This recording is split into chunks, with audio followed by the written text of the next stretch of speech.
Amsal 8 ayat 13. Takut akan Tuhan ialah membenci kejahatan. Aku benci kepada kesombongan, kecongkokan, tingkah laku yang jahat, dan mulut penuh tipu muslihat. Penilaian kita untuk sepadan dalam iman itu adalah orang yang sama-sama hidup takut akan Tuhan dan hidup dalam kebenaran firman Tuhan. Kak Jojo itu jadi teladan dalam iman dalam hidup Kak Heni. Dari sejak kita masih SMA, Kak Jojo tuh konsisten dalam mengikut Tuhan. Gak pernah ninggalin Tuhan. Punya rasa haus dan lapar akan Tuhan, akan firman Tuhan. Orangnya tuh suka denger firman. Waktu kita pacaran aja, Kak Heni tuh bolak-balik diajakinnya pergi ke KKR, pergi ke conference, dengerin khotbah pendeta ini, pendeta itu. Dan Kak Jojo tuh kejar-kejar hamba Tuhan gitu ya untuk minta foto. Aduh, dia punya koleksi foto dengan hamba-hamba Tuhan hebat, se-internasional ya. Dari Amerika, dari Afrika, dari mana-mana deh gitu. Begitu haus akan firman Tuhan, kerjaannya tuh baca firman, dengerin firman gitu. Sampai sekarang. Dari sejak pacaran sampai sekarang, hatinya buat jiwa-jiwa tuh luar biasa. Sangat care sama people gitu loh.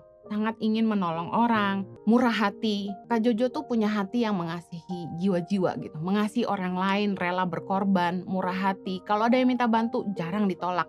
Nah, kita tuh mesti lihat apakah orang ini beriman, takut akan Tuhan, hidup dalam firman ya lewat keputusan yang dia ambil, perkataannya, sikapnya terhadap orang. Lihat orang tuh, lihat hatinya gitu. Bagaimana kita tahu apa isi hatinya? Dari hati akan lahir tindakan, pikiran, dan perkataan. Lihat buah-buah hidupnya. Kalau dari sejak muda, Kak ini udah bisa lihat Kak Jojo tuh orang yang mengasihi sesama gitu. Mengasihi jiwa-jiwa.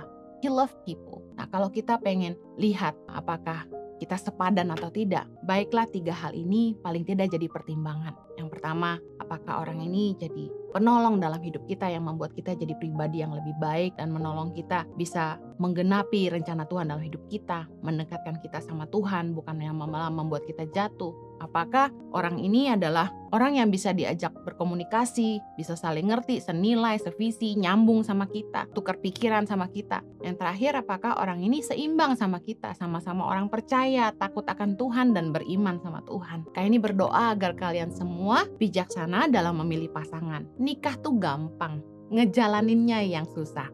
Pilih dan juga berdoa karena jodoh dari Tuhan tidak akan kemana-mana.